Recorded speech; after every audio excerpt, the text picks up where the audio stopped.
स्वागत है दोस्तों आपका ताज़ा तरीन खबरों के इस धमाकेदार बुलेटिन में, जहां हम लेकर आए हैं आपके लिए देश और दुनिया की सबसे बड़ी और जरूरी खबरें। तो चलिए बिना किसी देरी के सीधे चलते हैं उन खबरों की ओर जो आपके दिन को बनाएंगी और भी जानदार और जिंदा दिल। सो ये है आज की सबसे बड़ी खबरें। दोस्तों, गृह मंत्री अमित शाह देश के 7 बड़े हवाई अड्डों मुंबई, चेन्नई, कोलकाता, बैंगलोर, हैदराबाद, कोचीन और अहमदाबाद पर एक नए प्रोग्राम का उद्घाटन करने वाले हैं। इस प्रोग्राम का नाम है fast track immigration trusted traveller program. इसका मतलब ये है कि अब इन जगहों पर अंतर्राष्ट्रीय यात्रियों को इमिग्रेशन में फास्ट और आसान प्रोसेस मिलेगा।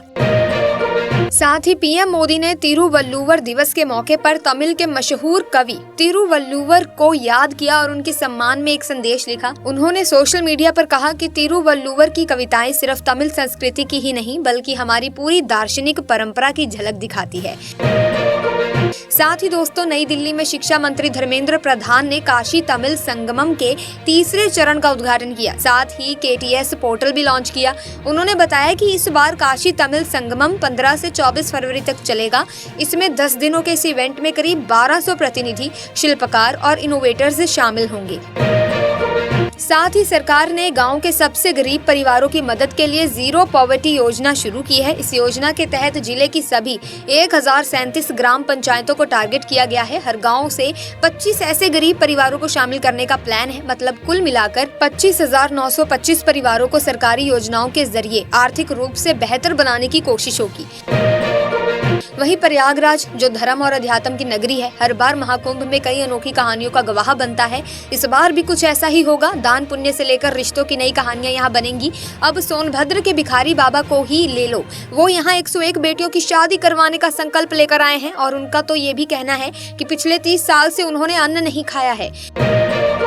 वहीं दिल्ली विधानसभा चुनाव को लेकर आम आदमी पार्टी ने अपनी कैंडिडेट्स की लिस्ट में थोड़ा बदलाव किया है। नरेला और हरिनगर की सीट पर कैंडिडेट बदल दिए गए हैं। अब नरेला से शरद चौहान और हरिनगर से सुरिंदर सेतिया को टिकट मिला। पहले नरेला से दिनेश भारद्वाज और हरिनगर से राजकुमारी ढिल्लन कैंडिडेट थे। इसी के साथ खबरों का सिलसिला यूं ही इस वीडियो में चलता रहेगा, लेकिन अगर अभी तक आपने चैनल को सब्सक्राइब ही नहीं किया तो जल्दी से चैनल को सब्सक्राइब कर लीजिए ताकि इसी तरह के वीडियोस की अपडेट आपको मिलती रहे। इसी के साथ आपको बता दें कि भारतीय रिजर्व बैंक ने एक नया ऐलान किया है। अब मुंबई में हर कामकाजी दिन एक रेपो नीलामी होने वाली है। मतलब एक तरह से बैंक रोज पैसा उधार देने का सिस्टम रखेगा, लेकिन ये रेपो रेट पर आधारित होगा। अब इसकी पहली नीलामी है और इसमें 50,000 करोड़ रुपए तक की बोली लगाई जाएगी। ये नीलामी सुबह 10 बजे से 10:30 बजे के बीच होगी। इसमें स्टैंड अलोन प्राइमरी डीलर्स और बाकी सभी पात्र लोग भी हिस्सा ले सकते हैं।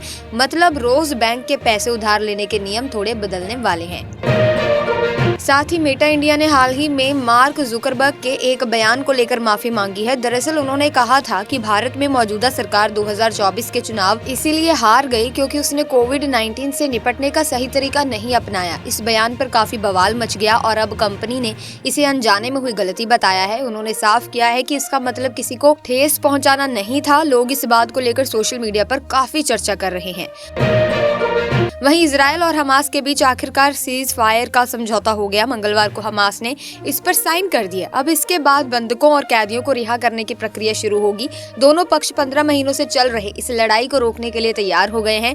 इस सीज फायर के दौरान हमास गाजा में जो इजरायली नागरिक बंधक बनाकर रखे हुए हैं उन्हें छोड़ देगा। बदले में इजरायल भी हमास के लोगों को रिहा करेगा। चलो अब शायद थोड़ी शांति देखने को मिले।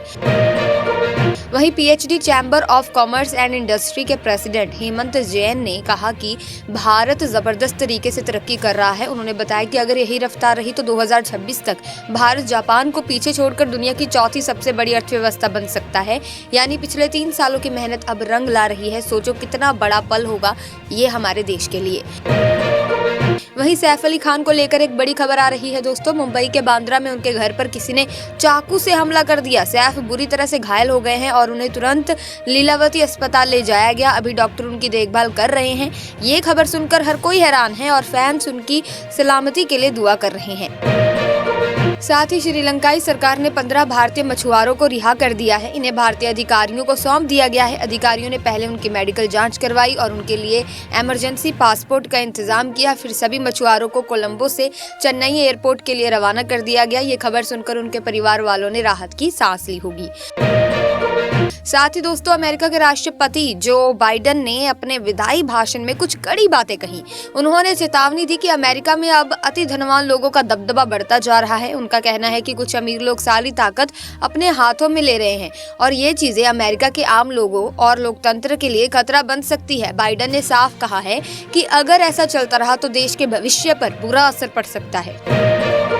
राष्ट्रपति भवन में एक खास मौका था जब राष्ट्रपति द्रौपदी मुर्मू ने सिंगापुर के राष्ट्रपति थरमन शनमुगारत्नम का आधिकारिक स्वागत किया। इस दौरान प्रधानमंत्री नरेंद्र मोदी भी वहां पर मौजूद थे।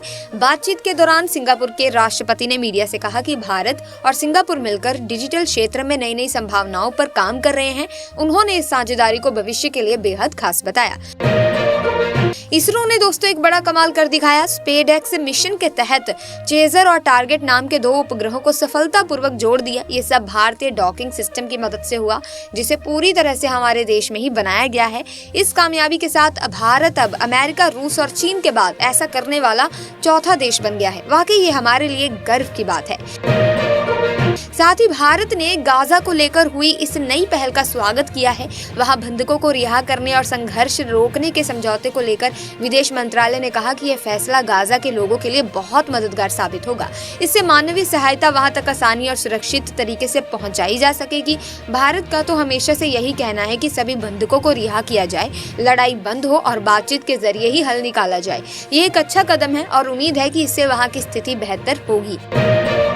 इसी के साथ बता दें कि मुंबई में एक प्रेस कॉन्फ्रेंस के दौरान शिवसेना के नेता संजय राउत ने सैफ अली खान से जुड़ा मुद्दा उठाया।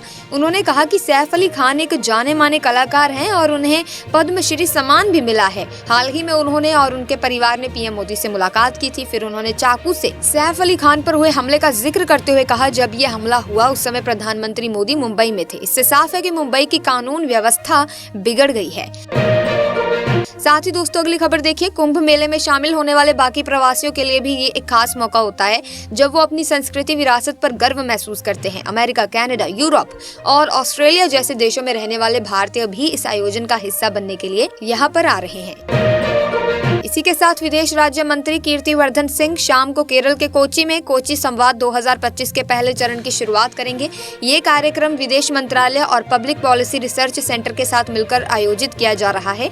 ये 2 दिन का डिप्लोमेटिक इवेंट है जिसमें भारत और खाड़ी सहयोग परिषद (GCC) देशों के बीच बेहतर साझेदारी पर चर्चा होगी। इसका मुख्य फोकस रहेगा भारत की पश्चिम उन्मुख सक्रिय नीति, जन सामान्य समृद्धि और प्रगति।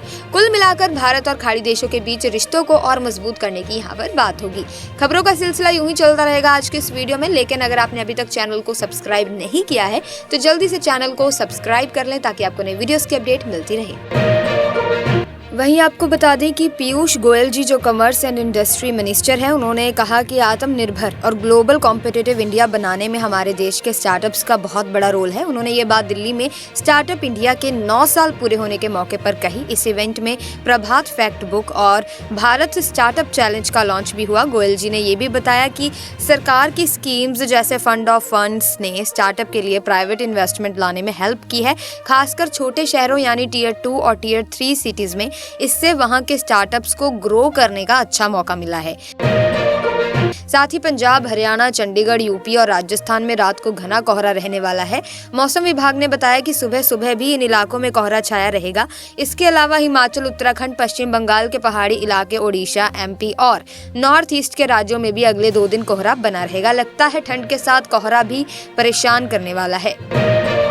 साथ ही छत्तीसगढ़ में सुबह से ही सुरक्षा बलों और नक्सलियों के बीच मुठभेड़ चल रही है। बीजापुर जिले में तेलंगाना बॉर्डर के पास दक्षिण बस्तर के जंगलों में ये सब हो रहा है। अब तक 12 नक्सली मारे जा चुके हैं। दरअसल यहाँ बड़ी संख्या में नक्सलियों के होने की जानकारी मिली थी, इसीलिए CRPF की कोबरा बटालियन और जिला रिजर्व गार्ड की टीम ने सर्च ऑपरेशन शुरू किया। साथ ही दोस्तों बता दें कि प्रयागराज में महाकुंभ मेला शुरू हो गया है और आज वहां संस्कृति का महाकुंभ नाम का भव्य सांस्कृतिक इवेंट भी शुरू हुआ। यूपी के डिप्टी CM केशव प्रसाद मौर्य ने गंगा पंडाल में इसका उद्घाटन किया। ये फेस्टिवल 24 फरवरी तक चलेगा। इसमें बड़े बड़े आर्टिस्ट परफॉर्म करेंगे और उनकी शानदार प्रस्तुतियों से हमारी भारतीय संस्कृति की समृद्ध झलक दिखेगी। दिल्ली विधानसभा चुनाव में बीजेपी 70 से 68 सीटों पर ही लड़ेगी। बाकी 2 सीटें उन्होंने एनडीए के साथ ही दलों जेडीयू और लोजपा यानी कि रामविलास के लिए छोड़ी है। ये बात बीजेपी के नेशनल सेक्रेटरी और हेडक्वार्टर इंचार्ज अरुण सिंह ने बताई। वहीं अमेरिका के प्रेसिडेंट जो बाइडेन अब टिकटॉक पर बैन नहीं लगाएंगे। एक अधिकारी ने बताया कि टिकटॉक का फ्यूचर अब नवनिर्वाचित राष्ट्रपति डोनाल्ड ट्रंप तय करेंगे। पिछली बार बाइडेन ने एक ऐसा कानून साइन किया था जिसमें टिकटॉक की पेरेंट कंपनी बाइट डांस को 19 जनवरी तक अपनी कंपनी बेचने का टाइम दिया गया था, लेकिन अब बाइडेन सरकार ने इस फैसले को ट्रंप के आने वाली सरकार के ऊपर छोड़ दिया है। इसी के साथ आज की वीडियो में बस इतना ही। अगर वीडियो इन्फॉर्मेटिव लगी है तो आप इस वीडियो को लाइक करें, शेयर करें, चैनल को सब्सक्राइब करें। Thanks for watching.